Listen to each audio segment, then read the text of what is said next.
Welcome back, beekeepers. This is the Hive Doctor, your beekeeping mentor. Today I want to show you how to go through your splits. If you did a walk-away split, or also called a poor boy split, when you allow a colony to raise their own queen rather than giving them a cell or a mated queen in a cage. When you create a walk-away split, when and how do you go about knowing if they've got a queen yet? Well, I'm going to show you that and a few tips and tricks along the way today, so stick around.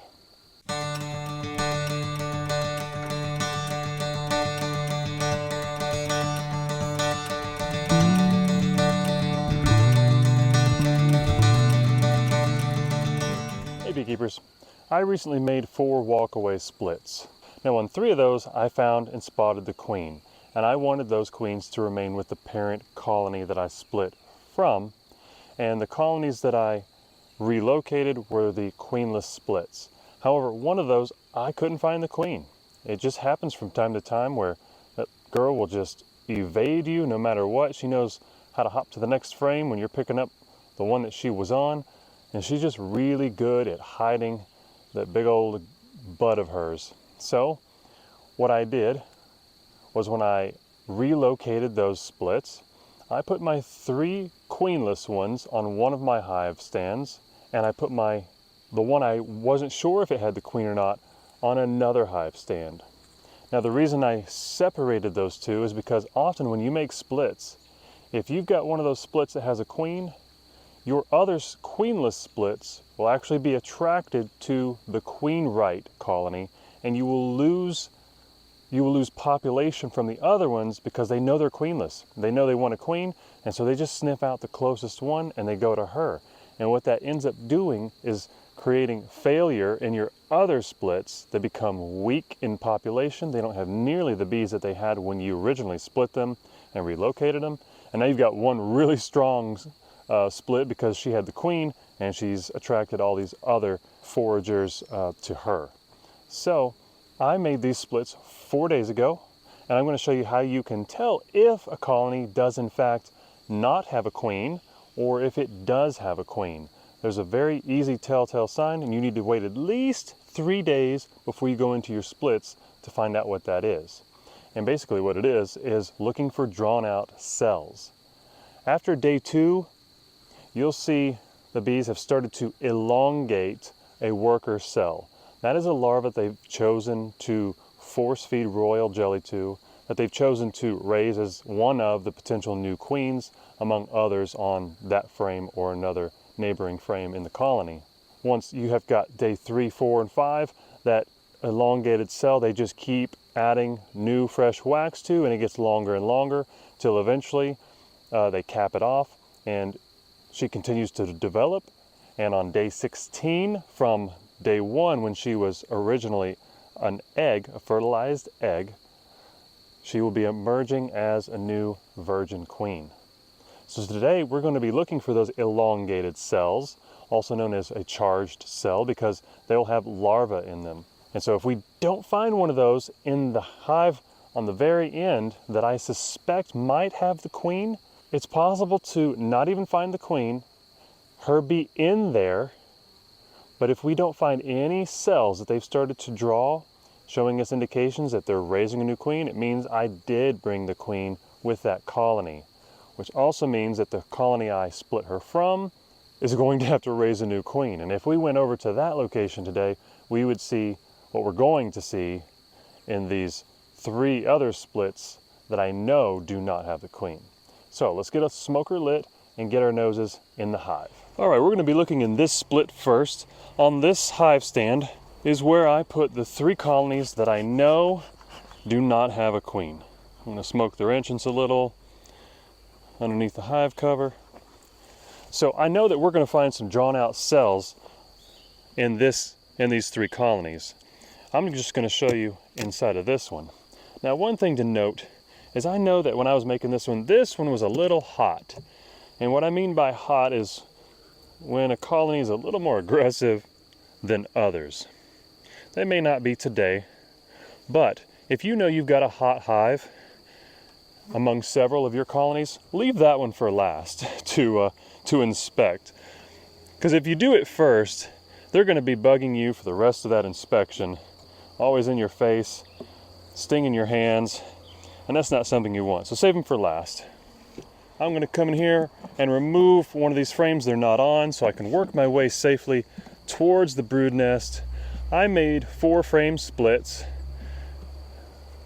and the rest of these frames they will grow into for the rest of the year. So this is one that's just primarily pollen. I always put their food on the outside and sandwich the brood with that food frame on the inside. So here's a frame of brood, and already I see that I've got drawn out cells. All right, so I didn't bring my frame perch today, so I've got my frame perched right here at an angle on my hive stand. And we're going to be coming in and looking closely at these drawn out queen cells. And keep in mind, these are only 4 days old. So here's one right here. I'm going to blow the bees out of the way. There's one worker right there. She's inside, actually feeding. In fact, I'm on the wrong one. She's feeding the larva inside of there. There's another one below it right here. And you see how it's elongated out from the rest of the cells on the frame? They're raising 2 queens right there. And in fact, there's another one. Now here's something to note. This is not a good looking queen cell. There's not a lot of mottling on the outside, which would kind of resemble like a morel mushroom, if you're familiar with that. And it's already capped. That should not be capped on day 4. So it tells me one of 2 things. They've capped it prematurely and it's not going to be a good queen, or it was a queen cell already on this frame that was there when I made the split and I didn't know about it. But either way, it's not a very good formed queen cell, and in my experience, a quality queen is not going to come out of that cell. All right, now here's a view from the bottom looking up into a couple of queen cells. And it's a little bit difficult to see on camera, but inside there are a couple of older larvae swimming in royal jelly. And in fact, over here I've got 2 more. Now if you look closely, this one actually has a rip, a tear in the side of it. And when I look down in there, I see a larva, but it's slumped to the bottom of the cell, away from the royal jelly that it should be swimming in. I don't know what's going on there. Something's not good about that cell. There could be some kind of bacterial issue that I need to address. That's one of the things of guesswork in beekeeping, and not necessarily guesswork for every beekeeper, but some. If I was to just take a guess, I would say I need to treat for European foul brood, potentially. All right, so drawing out this second frame, this is one of my Varroa control frames. It's a medium honey super frame with drawn out drone brood on the bottom. But they're drawing queen cells on this as well. I see at least 1, 2, 3, 4, 5. There's another capped one. It's right there. That really shouldn't be capped on day 4. But either way, what you want to pay attention to is that this colony has multiple chances to raise a queen. Now before we get into the last one that I suspect might have a queen in it, I want to give you an idea of what some of the problem-solving things are that you could do with while going through and checking your splits that you definitely know do not have a queen and they are raising a queen cell. If you came across one that had maybe only one or maybe even a damaged cell, and one of your other splits has multiple frames of cells, you can actually brush the bees off of that one gently with your bee brush and share that frame of cells with the one that you are not sure about if they're going to make it or not. And that way you're utilizing the resources that you have to help another colony from a stronger one. So at this point with my queenless colonies, I've verified that they in fact do have some queen cells, I feel confident they're going to make it. I've given them food, and we still have a nectar flow coming, so I don't have to feed them because nature is feeding them right now just fine. I'm going to leave them alone for a good 2 weeks after the queen emerges. So it's only going to be another 6 days before a good quality virgin queen will emerge from these cells. Multiple queens, they'll duke it out, they'll fight it out. One will emerge victorious, and she will eventually go on a mating flight, ideally mating with 10 to 20 drones, coming back home, and within the next 2 weeks start pumping out those eggs. It's important to give a colony time without disturbance for that process to happen. So let's go ahead and get into the hive I suspect has the queen and see if we can find any drawn out queen cells or not. So while we open up this colony, there's another thing that you can easily do to know whether or not you've got a queen in your split or not. Now remember I said I'm on day 4. So I split these colonies 4 days ago.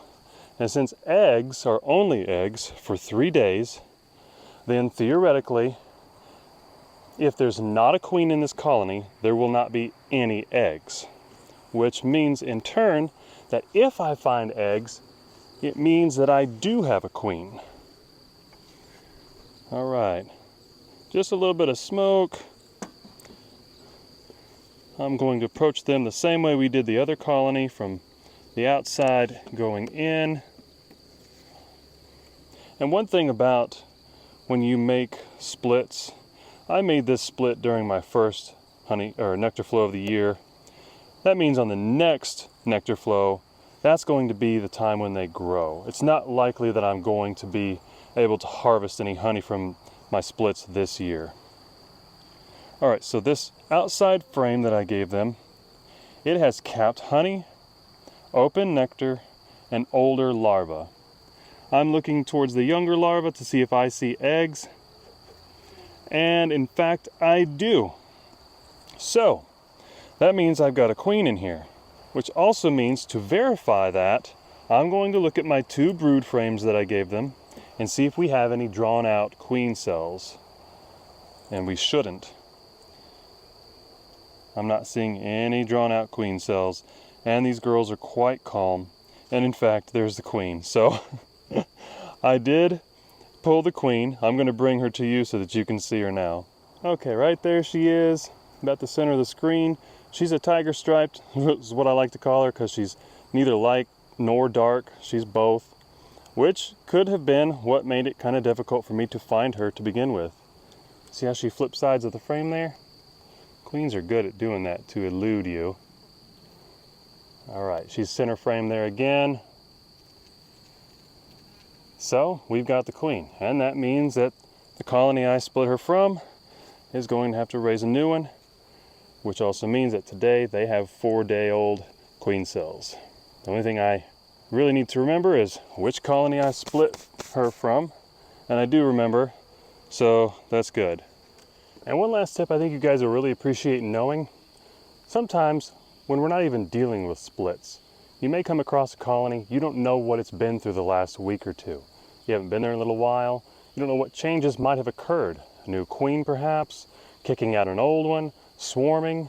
You just never know all the time. So you may come across a colony.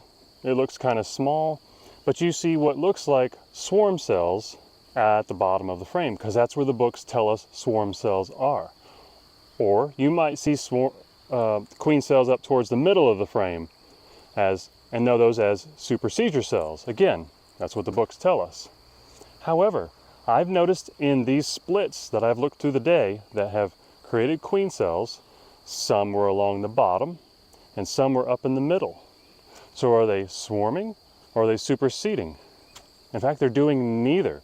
They're just making a queen out of the most ideal larva that they chose from the options that they had on that frame. So I have one video where I had a small colony. It just came through winter and it was building up really slowly. And I shared in that video the cells that they were using to replace that queen. They happen to be along the bottom of a frame. And you would think, okay, so they're swarm cells. But that colony never got big enough to swarm, nor was it quite healthy enough to swarm. So what most likely happened is they lost their queen while I wasn't around. I didn't know it. And the larvae they chose to draw those queen cells from just happened to be along the bottom where we normally see swarm cells. So just something to keep in your beekeeping playbook, your rememberer, so that you're a little bit more open whenever you're looking and going through your colonies and doing your hive inspections to the possibilities of what might be going on in the colony. So it turned out to be a good thing that although I was not sure if I had pulled the queen with that split, that I kept her on the far hive stand on the other side of these girls. These three that you see here were the three already in this apiary. I'm trying to build this one back up. So I split off and brought the four of them here. It was good that I set the queen over there because the three queenless splits that are right here on the hive stand that you're sitting on would have been attracted to her. So whenever you do make splits, try your best to keep your queenless colonies some distance away from your queen-right colonies, at least until they get a queen mated. And then it's ideal that once she has proven herself, which is usually a good 3 weeks of laying, then you know you have a good quality queen. Then possibly rethink relocating those colonies to another location. I realize that most of you only have one location because you've only got a handful of colonies, but do your best, and even within one fenced-in apiary like I have, I've been able to keep the two separate. So I still have room for 1, 2, 3, 4, 5, 6 more colonies in this yard. I still plan on adding 2 more hive stands for a total of 20 colonies. By the time I'm going into fall, I want to have this yard full. So that's one of my goals. I hope that you learned something today. If you have any questions about splitting, looking for queens, in fact, you can check out my queen spotting video here. It's been super helpful for a lot of you. I've gotten some positive feedback. I really appreciate hearing from you guys. It's awesome. You have great questions, and I especially love hearing the questions that I've never been asked before. It makes me think, because I don't always know the answer right away, but knowing the behavior of bees and their habits, I'm able to formulate an answer, and you will get to that level as well if you haven't already. Remember, all of you are better beekeepers than you think you are. Drop me one of these, tell your other friends about the Hive Doctor, and I'll see you in the next video.